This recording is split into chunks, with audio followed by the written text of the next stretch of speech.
आज का ये एपिसोड शुरू करने से पहले एक छोटी सी बात।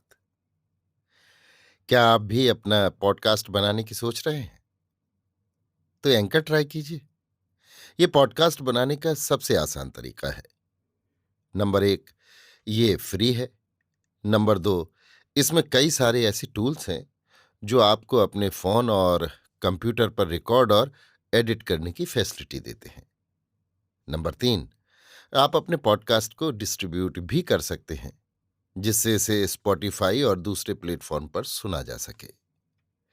तो डाउनलोड कीजिए फ्री एंकर ऐप या विजिट कीजिए anchor.fm पर अपना पॉडकास्ट स्टार्ट करने के लिए। ये तो थी एक छोटी सी जानकारी, और अब शुरू करते हैं एपिसोड का सिलसिला। तो आज के एपिसोड में लीजिए सुनिए आचार्य चतुर्सेन शास्त्री के लिखे उपन्यास वयम रक्षा माह का 5वां भाग, प्रलय, मेरी यानी समीर गोस्वामी की आवाज में। मसीह से लगभग 3200 वर्ष पहले ये जगत विख्यात प्रलय हुआ था, जिसका वर्णन संसार की सब प्राचीन पुस्तकों में है। इस प्रलय का वर्णन हमारे ब्राह्मण ग्रंथों तथा पुराणों में तो है ही, प्राचीन पर्शिया के इतिहास लेखक जेनेसिस ने भी इस संबंध में बहुत कुछ लिखा है। ये प्रलय संभवतः वर्तमान मेसोपोटामिया और पर्शिया के उत्तर पश्चिम प्रदेश में हुआ था। पाठक यदि नक्शे में ध्यान से देखेंगे तो उन्हें पता लगेगा कि पर्शिया का ये भाग दक्षिण में फारस की खाड़ी और उत्तर में काश्यप सागर से दबा हुआ है। पर्शिया के पश्चिमोत्तर कोण में जो आर्मीनिया प्रदेश है, वहां के बर्फीले पर्वतों से फरात नदी निकलकर मेसोपोटामिया में आई है, जो मेसोपोटामिया की खास नदी है। ये नदी बहुत बड़ी और विस्तार वाली है। मेसोपोटामिया में और भी नदियां हैं। शतुल अरब ऐसी नदी है जिसमें समुद्र में चलने वाले जहाज आ जा सकते हैं। कहते हैं प्राचीन बसरा नगर, जो ईसा की 6वीं या 7वीं शताब्दी में बसाया गया था, उसमें 1,20,000 नहरें थीं जिनमें नावें चलती थीं।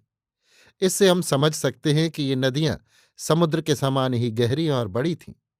संभवतः बर्फ के बांध टूटने से इसी दजला नदी में बाढ़ आई और उस प्रदेश को, जो फारस की खाड़ी और काश्यप सागर के बीच है, समूचा डुबो दिया। इस भूस्थल में कुछ ऐसे स्थल थे जो समुद्र तल से 18,000 फुट तक ऊंचे थे। वहां संभवतः जल नहीं पहुंचा, परंतु वृक्ष, वनस्पति और मनुष्य, पशु पक्षी इस देश के भी नष्ट हो गए। पैलेस्टाइन का वो भाग, जो फारस की खाड़ी के पश्चिम दक्षिण है, समुद्र तल से केवल 6,000 फुट ऊंचा है, वो सर्वथा जलमग्न हो गया और वहां के सब जीव जंतु, वनस्पति नष्ट हो गए। ये नष्ट होने वाली जाति अर्राट थी, जो महाराज अत्तराती जानंतपति की वंशज थी। दक्षिण रूस का नाम उन दिनों उत्तर मद्र था। यहीं से मद्र मेडेज ईरान में आए थे।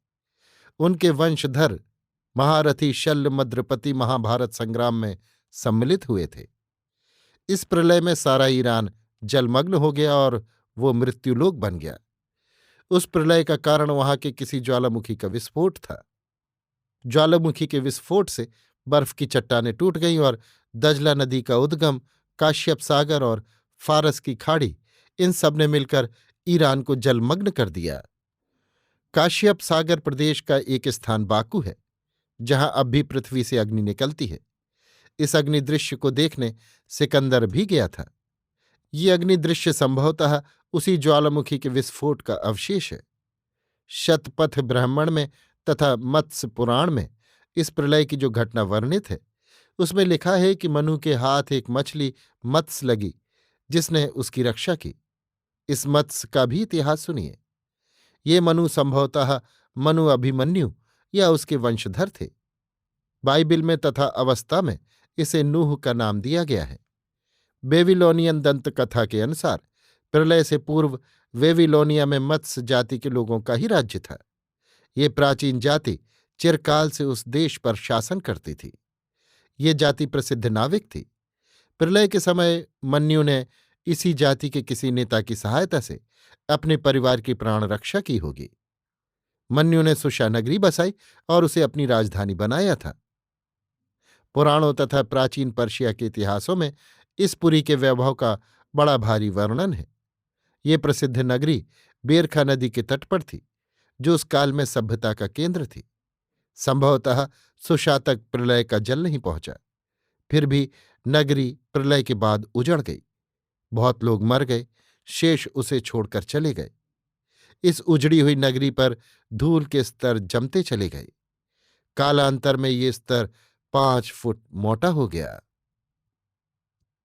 अभी आप सुन रहे थे आचार्य चतुर्सेन शास्त्री के लिखे उपन्यास वयम रक्षामः का 5वां भाग प्रलय, मेरी यानी समीर गोस्वामी की आवाज में।